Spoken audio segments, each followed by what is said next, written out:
I consider the trust that you have placed in me sacred, and I give you my sacred oath that I will do my utmost to justify your faith.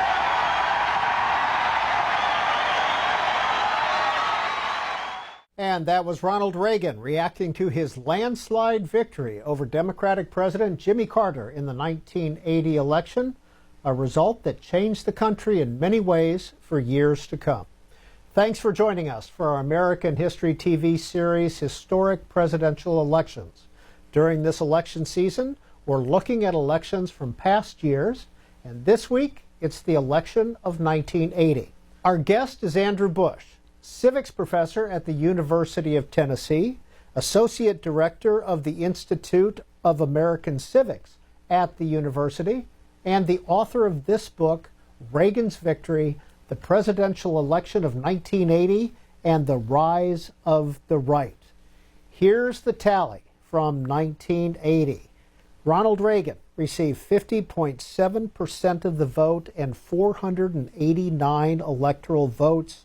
Jimmy Carter, the incumbent, 41% of the vote, 49 electoral votes. And John Anderson, an independent, who we'll talk about shortly, 6.6% of the vote, 0 electoral votes. Andrew Bush, how did Ronald Reagan achieve this historic landslide election? Well, there were a few things that he had to do, and he did them. The first one was that he had to frame the election as a referendum on Jimmy Carter. That is to say, Jimmy Carter had not had terribly successful 4 years. There were some things that he had done well, but the country was not satisfied. The economy was not doing well. There were foreign policy crises. So Reagan had to frame the issue as, do you want 4 more years of that? He succeeded in doing that. The second thing he had to do was to unify his own party in a way that Barry Goldwater did not in 1964, and he was able to do that. And finally, he had to convince Americans that he was not scary. President Carter tried to focus attention on the notion that Reagan should be considered scary, and Reagan had to defeat that, and he was able to do that. So those were, I think, the 3 main things he had to do. Well, here's a snapshot of America in 1980. The population, 226 million. It's about 330 million today.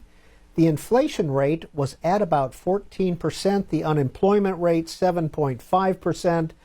30-year fixed mortgage for a house, 13.7% and climbing. And there was a recession going on in 1980. Did the economy play a large role in Jimmy Carter's defeat? Absolutely. The economy played probably the single most important role. There were other things that were also quite important, but this was what we called stagflation. That was a combination of stagnation, recession, and also inflation, which was a problem for Carter for 2 reasons. The first one was obvious, which is that nobody likes inflation and nobody likes unemployment, and nobody, above all, wants to have both of them at the same time. But it also was a problem for him because it called into question the dominant economic theory of the time, of Keynesianism, which really held that couldn't happen. You couldn't have rising inflation and rising unemployment at the same time. And so it really opened the door for a significant rethinking of economics and economic policy. And here's a quick look at Jimmy Carter's biography. He was born on October 1st, 1924 in Plains, Georgia.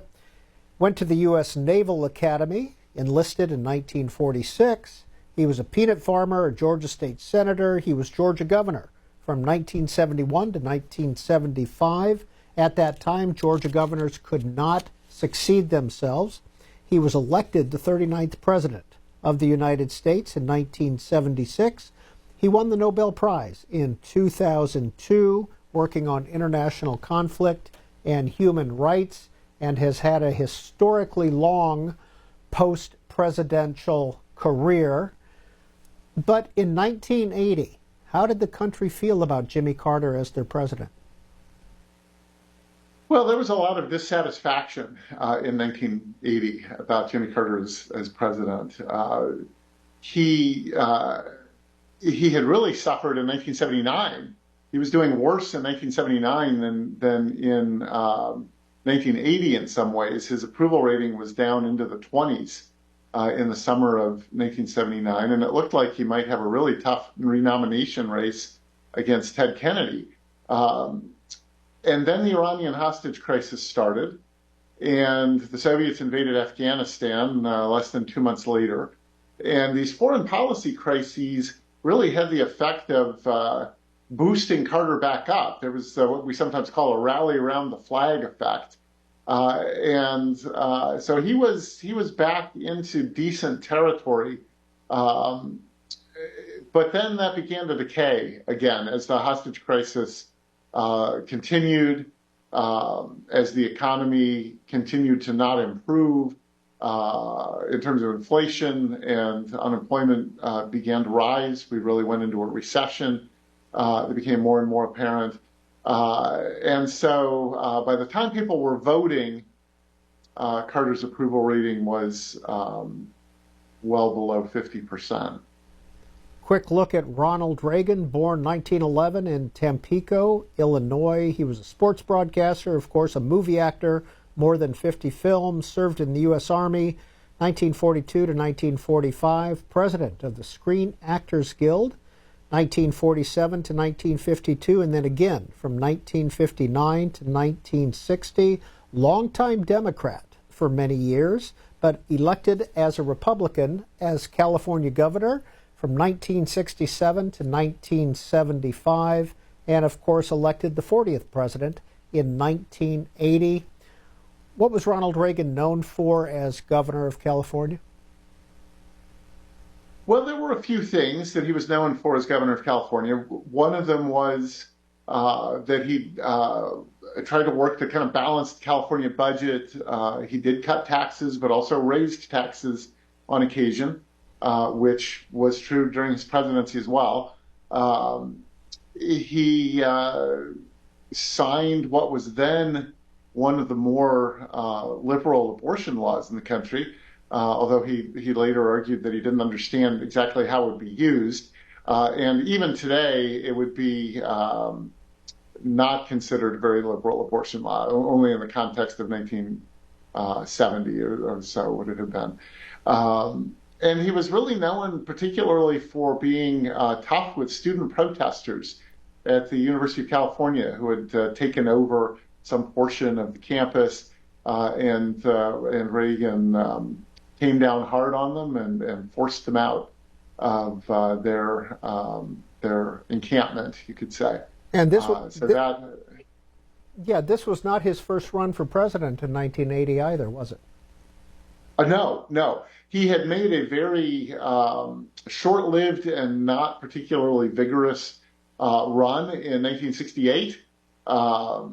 He sort of tested the waters a bit and had some support in the Republican National Convention, but did not prevail there. And then in 1976, he made a much more serious run and challenged then President Gerald Ford and gave him a real run for his money. It was the last convention where the major party candidates came into it without there being enough delegates committed to anyone to know for sure who the nominee was going to be.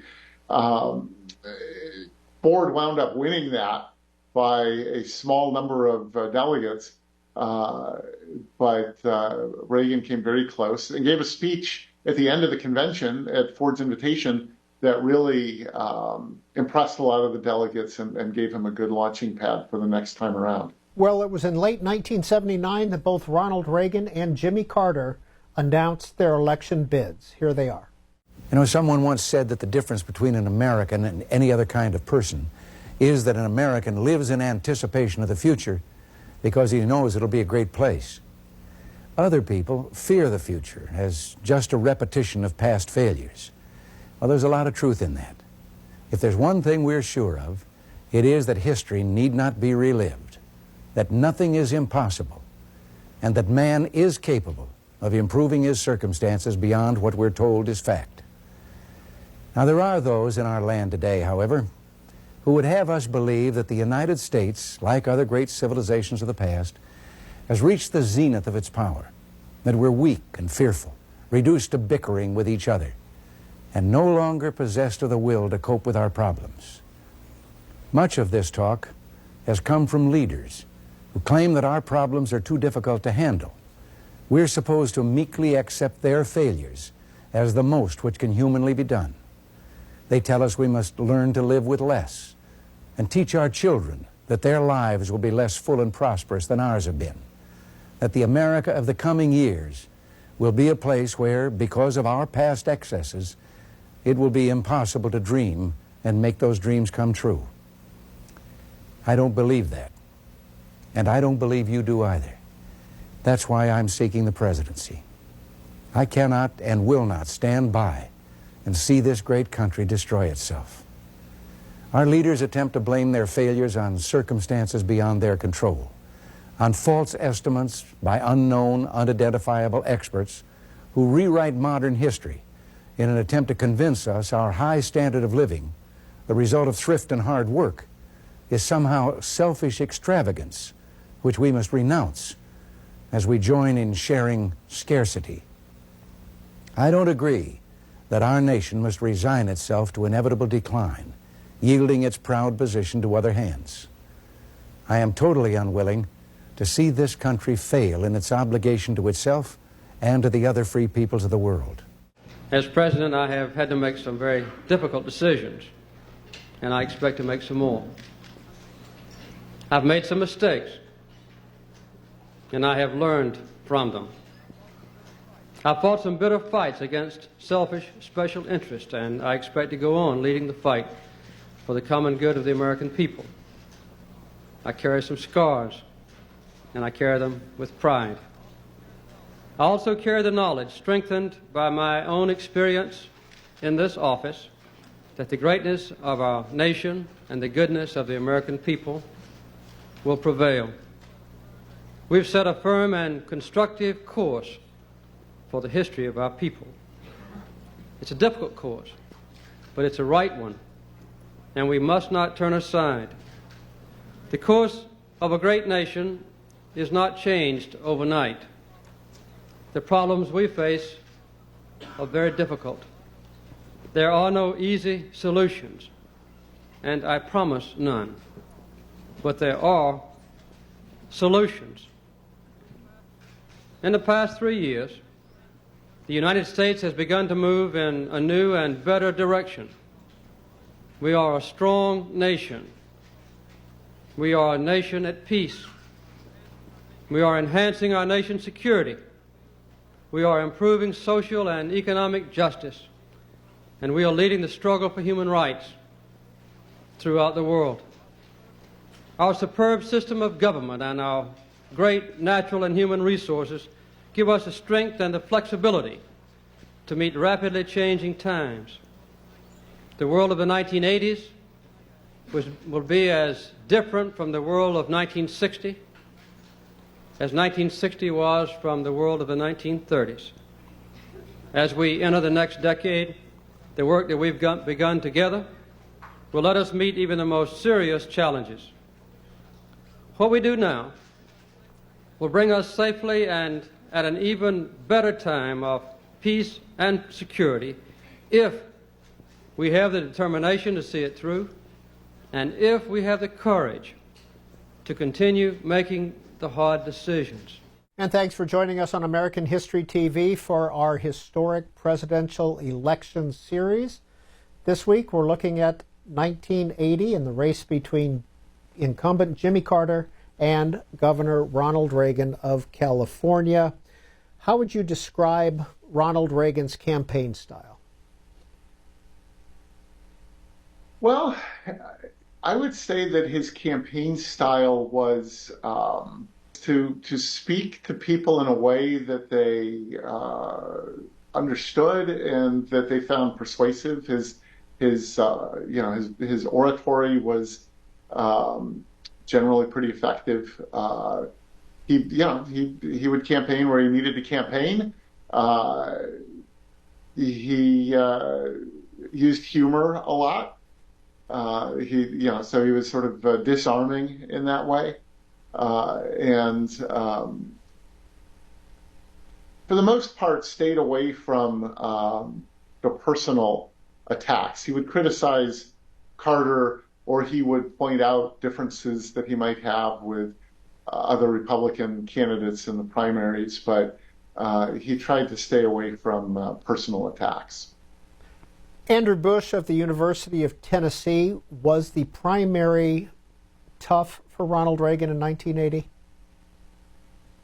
I would say it was moderately tough. Yeah, it was. I wouldn't call it easy.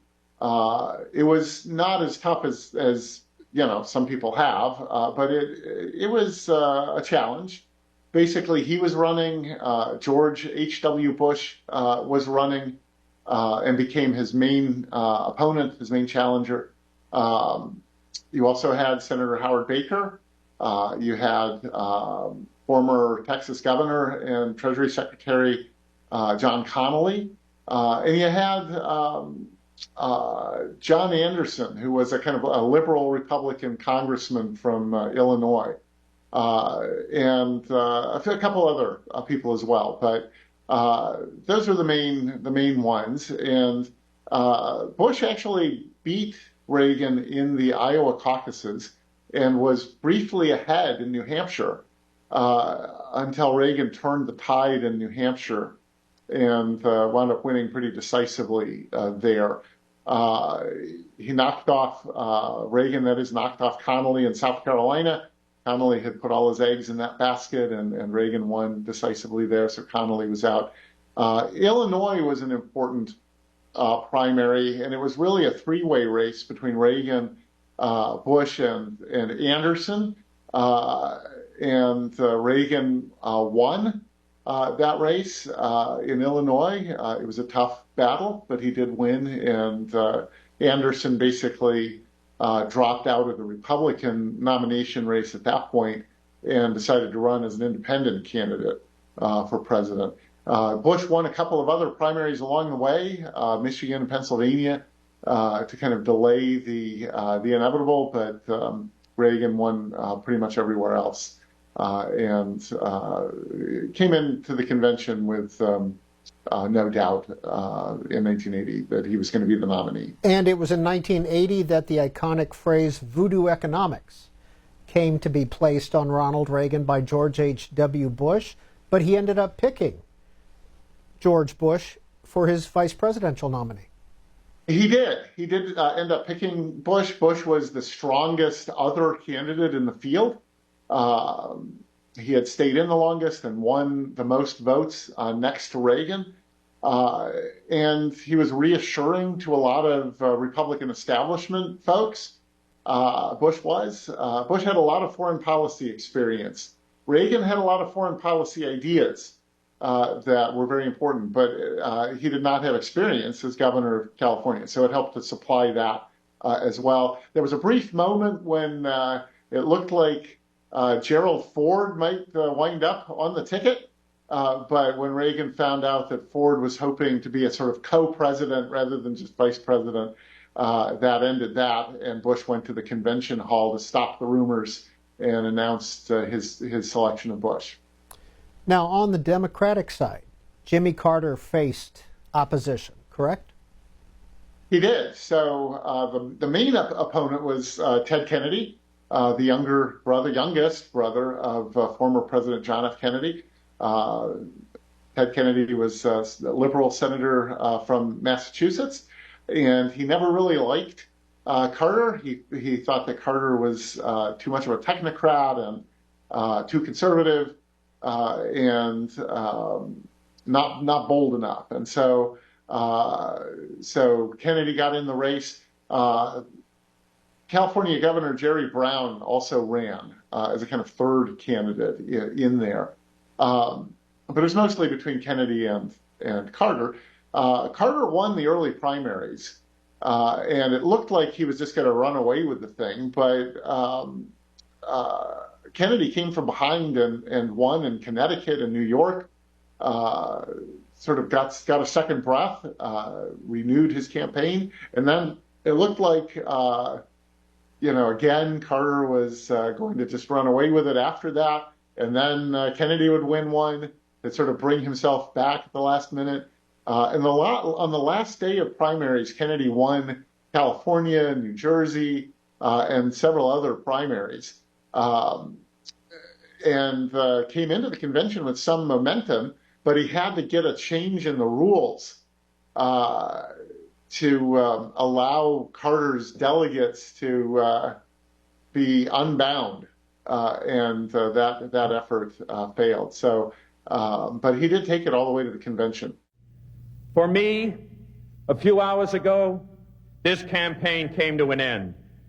For all those whose cares have been our concern, the work goes on.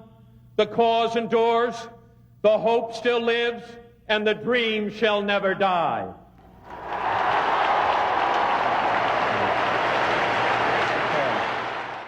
Yeah, and Ted Kennedy won almost 40% of the vote in the Democratic nominee in 1980. Did that damage Jimmy Carter in the general election? I think it damaged Carter. I think, you always want to be coming into the general election with a unified party.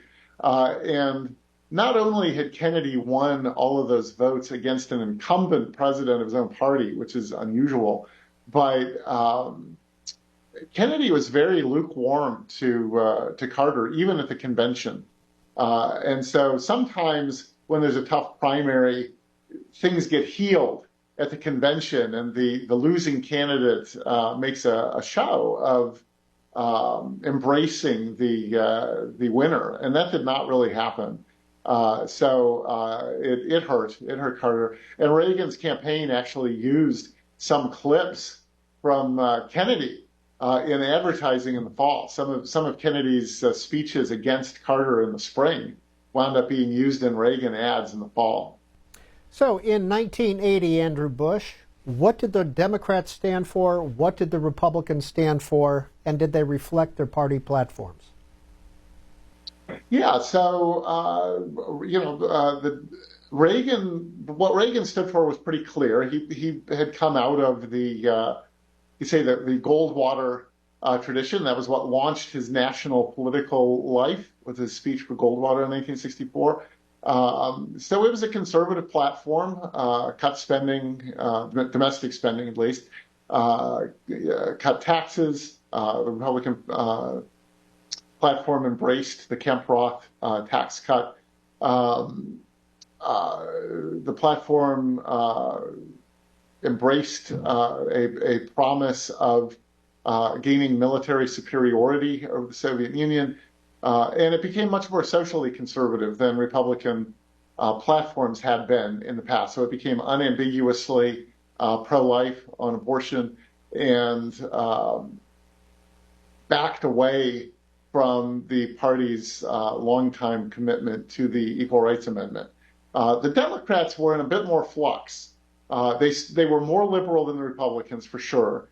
But Carter had moved the party somewhat to the right on some issues. On economic issues, for example, in the spring of 1980, he actually supported some cuts in social programs. After the Soviet invasion of Afghanistan, he did a major turnaround on foreign policy and became much more in favor of stronger defense and standing up to the Soviets. And at no point was he as you could say full-throated about that as Reagan and the Republicans, but he had sort of moved in their direction somewhat. So, and that was part of Kennedy's objection to Carter. So I think the Democrats had a liberal platform. Kennedy's alternative platform planks often won. So he succeeded in making the platform more liberal than it started as, and that put Carter in a bit of an awkward position too. But so that's where they were. I think the Republicans had become more consistently conservative, and the Democrats were grasping a little bit for trying to find their footing. In the summer of 1980, the Republicans met in Detroit, the Democrats in New York City. Here's a portion of Ronald Reagan and Jimmy Carter's acceptance speeches. More than anything else, I want my candidacy to unify our country, to renew the American spirit and sense of purpose. I want to carry our message to every American, regardless of party affiliation, who is a member of this community of shared values. Never before in our history have Americans been called upon to face three grave threats to our very existence, any one of which could destroy us. We face a disintegrating economy, a weakened defense, and an energy policy based on the sharing of scarcity. The major issue of this campaign is the direct political, personal, and moral responsibility of Democratic Party leadership in the White House and in the Congress for this unprecedented calamity which has befallen us.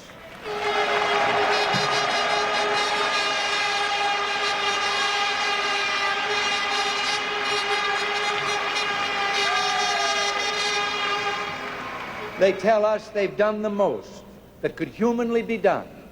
They say that the United States has had its day in the sun, that our nation has passed its zenith.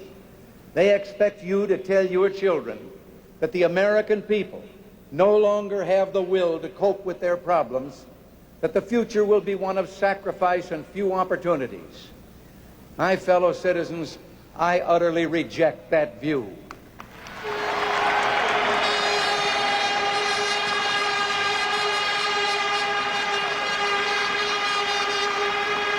The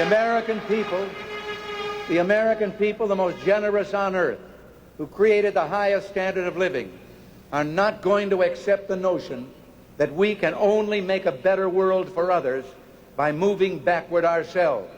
And those who believe we can have no business leading this nation.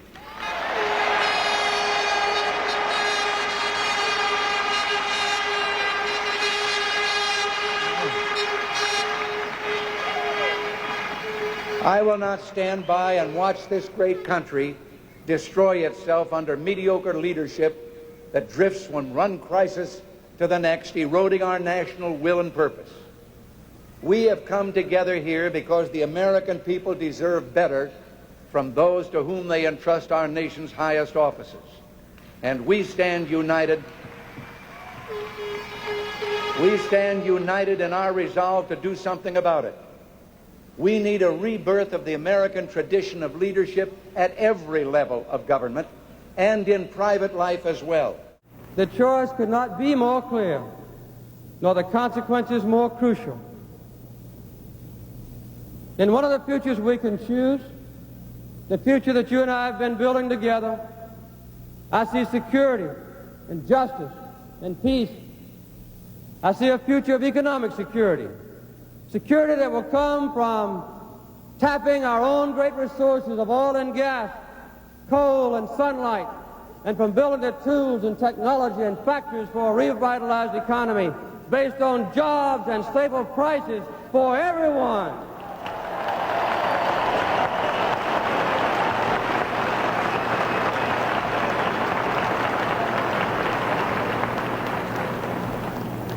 And I see a future of justice. The justice of good jobs, decent health care, quality education, a full opportunity for all people, regardless of color or language or religion. The simple human justice of equal rights for all men and for all women, guaranteed equal rights at last under the Constitution of the United States of America.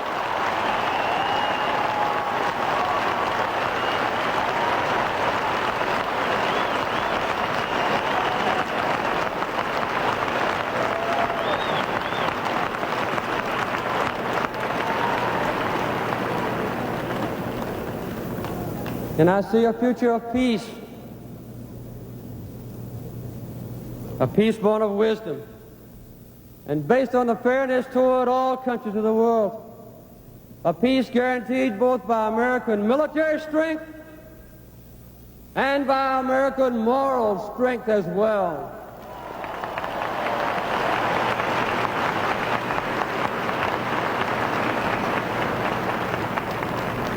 That is the future I want for all people, a future of confidence and hope and a good life.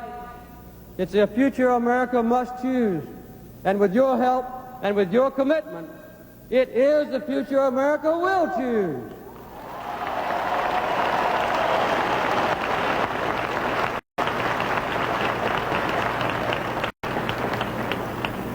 But there's another possible future.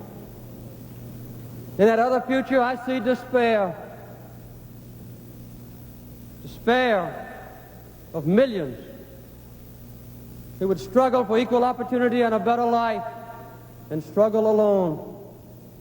And I see surrender, the surrender of our energy future to the merchants of oil, the surrender of our economic future to a bizarre program of massive tax cuts for the rich, service cuts for the poor, and massive inflation for everyone. And I see risk,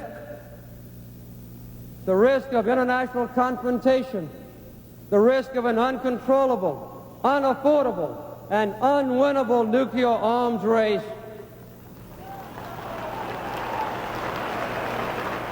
And you're watching American History TV's special series, Historic Presidential Elections.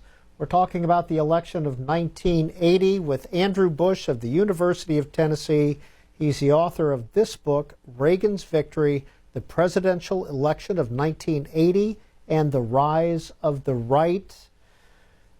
We're in the general election now. It's the fall of 1980. Andrew Bush, what were the strategies on both sides?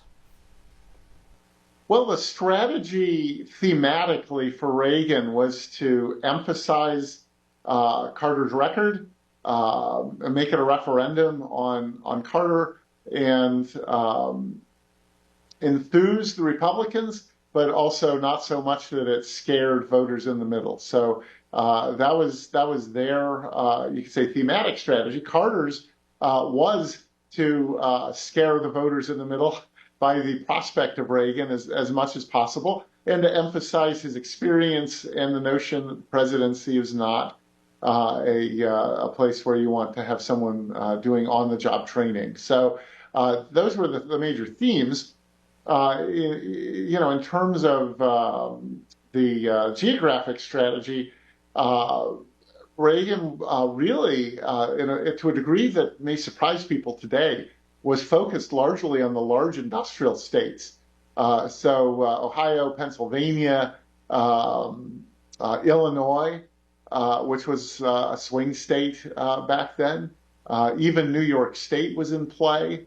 And then the West, which was a kind of natural strong place for him, and probably the outer South. He was kind of expecting that Carter would win the Deep South, and they didn't really contest very much in the Deep South until late in the campaign when the polling showed that they could. Carter had to hold on to the South, and he had to contest those big industrial states.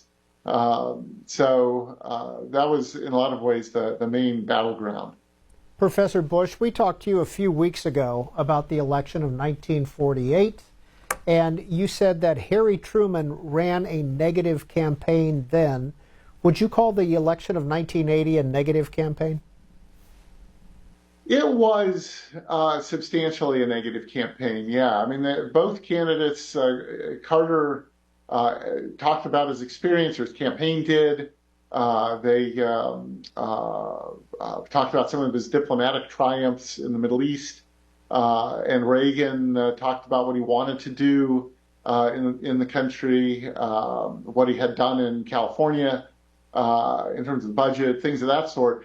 But a lot of the campaign was Reagan criticizing Carter's 4 years, and Carter claiming that Reagan was kind of unfit for the presidency because he was too radical.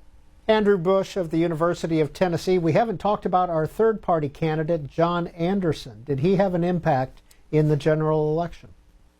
Well, he had an impact, but it was not as great an impact as he had hoped, I think. His primary reason for getting into the race was that he didn't like Reagan. He thought that Reagan was too conservative, and he thought that Republicans, his party, had made a mistake in nominating Reagan. So that was really the motivating factor behind him getting into the race, though he also wasn't satisfied with Carter. And Reagan, of course, in the end won. So Anderson did not succeed in preventing that. What he probably did was, in at least a handful of states, tilt some states to Reagan inadvertently. Massachusetts, for example, possibly New York, possibly one or two others, where Anderson had a lot of support, and Reagan won narrowly. And the reason that this happened was that through the course of the campaign, it became more apparent that Anderson was really, in some ways, the most liberal person in the race. On budget matters, he offered no tax cut. The Republicans were offering a big tax cut, Democrats a smaller tax cut, and Anderson no tax cut. He was very critical of tough stance versus Soviets. And so he became a lot of liberals' first choice instead of Carter. And that's why, he does well in Massachusetts. And Reagan winds up sneaking in and winning Massachusetts because Anderson takes more votes away from Carter. But Reagan won by so much nationally that he could have lost all of the states that Anderson tilted to Reagan. Reagan could have lost those states and still won the election. So Anderson was a player, but in the end, he didn't have that much effect. As I mentioned, we talked to you a few weeks ago about the Truman-Dewey election of 1948, and we reported that about $5 million was spent on that race. You mentioned campaign finance reform in the 1970s. Well, it's now 1980, and here are some of the numbers that we found for the 1980 race. Both candidates started out even, $29 million in federal funds and close to $5 million more in national party aid.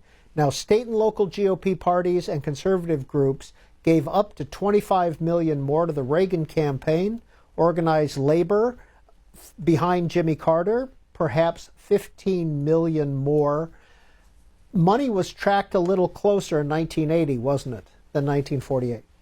Yeah, it was tracked much closer, and there were individual contribution limits of $1,000 per election per contributor, which was not the case in 1948. So there was a tilt toward more smaller donors.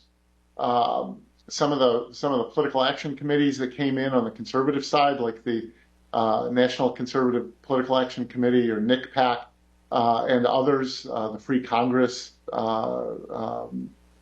Foundation by Paul Weyrich, committee, I guess it was, Free Congress Committee. All of those raised a huge amount of money in small donations through direct mail. And that's not something that you really saw in 1948 at all. What about the media? Did they have a large role in 1980? Well, they did, in the sense that I think the debates were important. There were two debates. One was just Reagan versus Anderson, because Carter refused to be involved in a debate that included Anderson. And then the other one was just Carter and Reagan, because Anderson had fallen in the polls enough. But both of those were, carried widely by the media. There were at least, I think, 100 million viewers of the Reagan-Carter debate in late October. And those had an impact. In terms of coverage, it's not so clear how much of an impact they had. I think there were enough ways for the candidates to bypass the coverage by journalists that they were able to do that. Just to give one example of that, in this era, in the primaries, no Republican candidate had worse coverage than Reagan. Reagan was actually the recipient of a higher ratio of negative to positive coverage than any other candidate, and he got the nomination. John Anderson had the best coverage of any Republican candidate, and he wound up having to drop out and run as a third-party candidate. And here's a portion of the 1980 debate between Ronald Reagan and Jimmy Carter. I've been president now for almost 4 years. I've had to make thousands of decisions, and each one of those decisions has been a learning process. I've seen the strength of my nation, and I've seen the crises that it approached in a tentative way, and I've had to deal with those crises as best I could. As I've studied the record between myself and Governor Reagan, I've been impressed with the stark differences that exist between us. I think the results of this debate indicate that that fact is true. I consider myself in the mainstream of my party. I consider myself in the mainstream even of the bipartisan list of presidents who served before me. The United States must be a nation strong. The United States must be a nation secure. We must have a society that's just and fair, and we must extend the benefits of our own commitment to peace to create a peaceful world. I believe that since I've been in office, there have been 6 or 8 areas of combat evolved in other parts of the world. In each case, I alone have had to determine the interest of my country and the degree of involvement of my country. I've done that with moderation, with care, with thoughtfulness, sometimes consulting experts, but I've learned in this last 3.5 years that when an issue is extremely difficult, when the call is very close, the chances are the experts will be divided almost 50-50. And the final judgment about the future of a nation, war, peace, involvement, reticence, thoughtfulness, care, consideration, concern, has to be made by the man in the Oval Office. It's a lonely job, but with the involvement of the American people in the process with an open government, the job is a very gratifying one. The American people now are facing, next Tuesday, a lonely decision. Those listening to my voice will have to make a judgment about the future of this country. And I think they ought to remember that one vote can make a lot of difference. If one vote per precinct had changed in 1960, John Kennedy would never have been president of his nation. And if a few more people had gone to the polls and voted in 1968, Hubert Humphrey would have been president. Richard Nixon would not. There is a partnership involved. And our nation, to stay strong, to stay at peace, to raise high the banner of human rights, to set an example for the rest of the world, to let our deep beliefs and commitments be felt by others in all the nations, is my plan for the future. I ask the American people to join me in this partnership. Next Tuesday, all of you will go to the polls, will stand there in the polling place and make a decision. I think when you make that decision, it might be well if you would ask yourself, are you better off than you were 4 years ago? Is it easier for you to go and buy things in the stores than it was 4 years ago? Is there more or less unemployment in the country than there was 4 years ago? Is America as respected throughout the world as it was? Do you feel that our security is as safe, that we're as strong as we were 4 years ago? And if you answer all of those questions yes, why then I think your choice is very obvious as to who you'll vote for. If you don't agree, if you don't think that this course that we've been on for the last 4 years is what you would like to see us follow for the next 4, then I could suggest another choice that you have. This country doesn't have to be in the shape that it is in. We do not have to go on sharing in scarcity with the country getting worse off, with unemployment growing. We talk about the unemployment lines. If all of the unemployed today were in a single line, allowing 2 feet for each one of them, that line would reach from New York City to Los Angeles, California. All of this can be cured, and all of it can be solved. I have not had the experience that the president has had in holding that office, but I think in being governor of California, the most populous state in the Union, if it were a nation, it would be the 7th ranking economic power in the world. I too had some lonely moments and decisions to make. I know that the economic program that I have proposed for this nation in the next few years can resolve many of the problems that trouble us today. And we're looking at the election of 1980 with our guest Andrew Bush, the University of Tennessee. He's a civics professor there and the author of this book, Reagan's Victory, the Presidential Election of 1980 and the Rise of the Right. Who won those debates? Well, the first one was a little ambiguous. That was Reagan versus Anderson.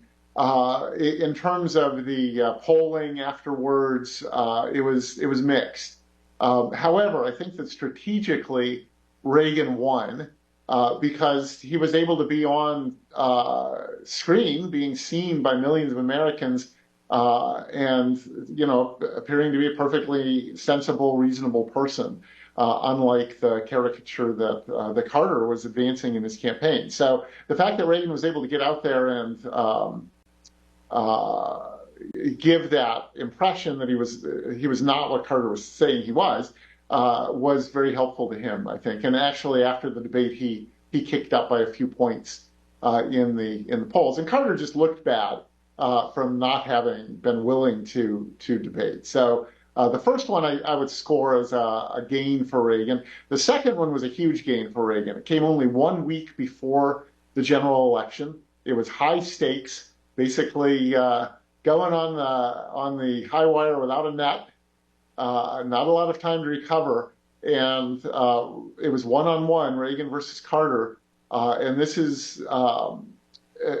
was where Reagan really hit, I think, a home run with his attempt to make this a retrospective election. In his concluding remarks, he asked basically, "Are you better off than you were 4 years ago? Is the economy better off? Is our country stronger, more respected around the world than it was 4 years ago? If you don't think so, basically vote for me." So the polls showed, most of the polls at least, showed a significant gain for Reagan in the aftermath of that debate. Most polls showed him ahead by a little bit at that point, but that debate may well have put the election away. And the 1980 election results, once again, Ronald Reagan, over half the vote, 50.7%, nearly 44 million votes, 489 electoral votes. He won 44 states. Jimmy Carter, 41% of the vote, 35.5 million votes. He won 49 electoral votes and 6 of the states and Washington, D.C. And John Anderson, the independent, 6.6% of the vote, 5.7 million votes, 0 electoral votes, 0 states. Voter turnout, 54.2%. That again seems like a low figure, especially when we compare it to today. Yeah, that figure was, it was not terribly low for that era. If you looked at elections in, let's say, 1976, 1980, 84, 88, 92, they all tended to be kind of in that mid-50s range for the most part. But certainly since then, especially in the last maybe 3 or 4 elections, starting in 2008, let's say, they have gone up, voter turnout rates. And that could be a good thing. I mean, it is a good thing. Obviously, people are voting. But there are possible reasons for that. One of them is that people were more excited about some of the candidates. The other possibility is that the polarization in society has kind of driven a higher turnout rate as people are more afraid of their opponents.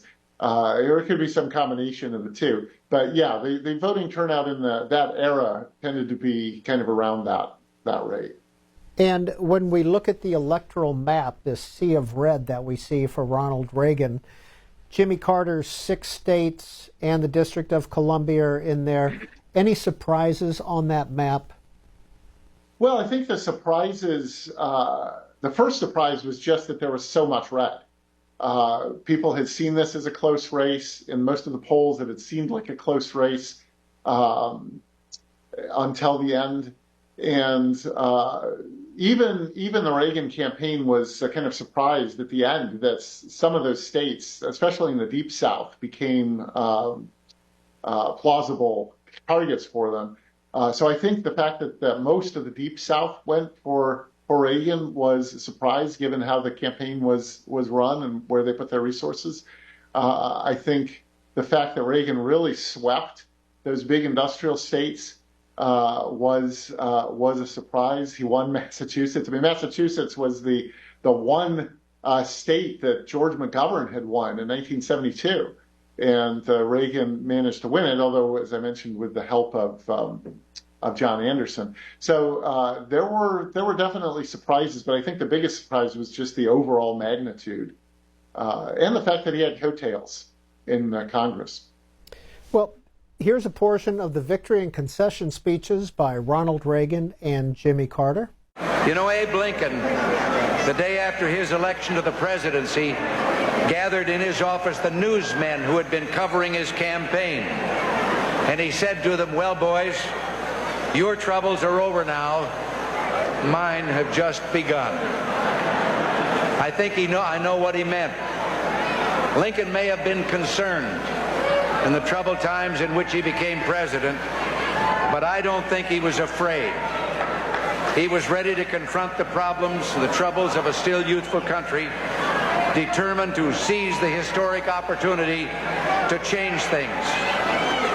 And I am not frightened by what lies ahead, and I don't believe the American people are frightened by what lies ahead.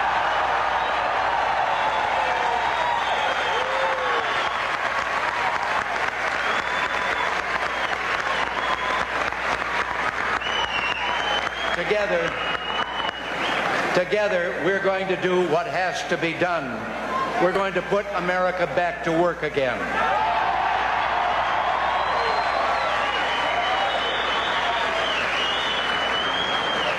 You know,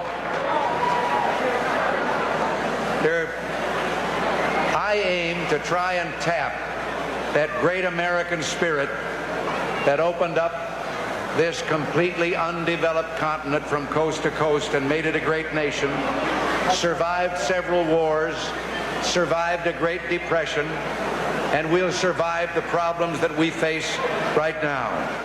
I have been blessed, as only a few people ever have, to help shape the destiny of this nation.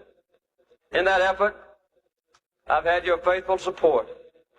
In some ways, I've been the most fortunate of all presidents, because I've had the daily aid of a wise man and a good man at my side. In my judgment, the best vice president anybody ever had.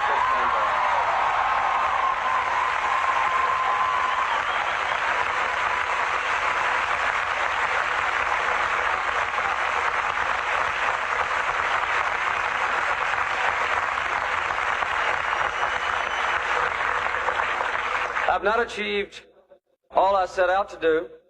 Perhaps no one ever does. But we have faced the tough issues. We've stood for and we fought for and we have achieved some very important goals for our country. These efforts will not end with this administration.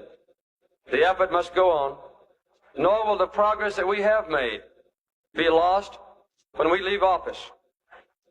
The great principles that have guided this nation since its very founding will continue to guide America through the challenges of the future.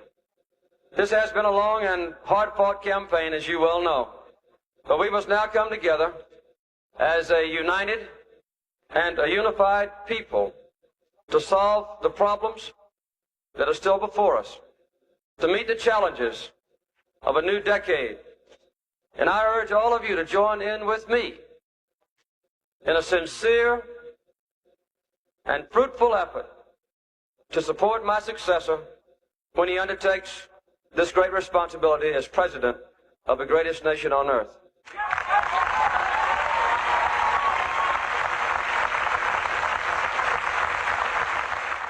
And we're looking at the election of 1980 on our series, Historic Presidential Elections.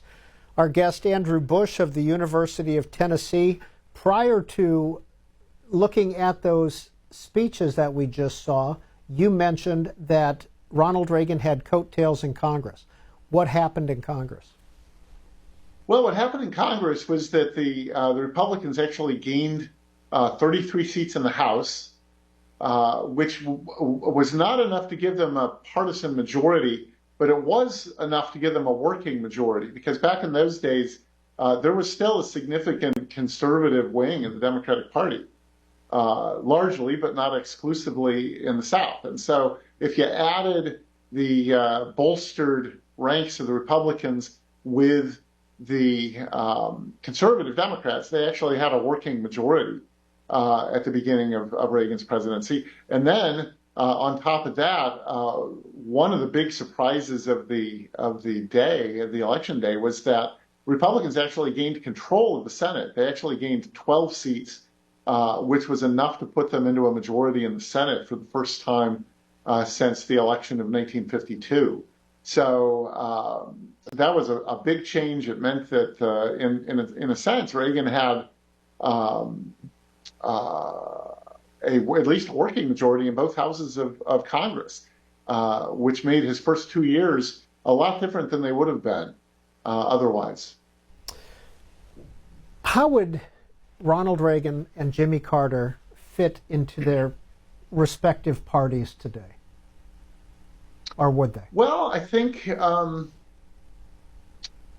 with President Carter, it's a little hard to say, because Carter himself has kind of shifted in certain ways. But if you were to ask about the Carter of 1980, I would say he would not fit particularly comfortably in the current Democratic Party, which has, I think that Bill Clinton, at least in terms of his policy preferences, was a lot closer to what Jimmy Carter would feel comfortable with.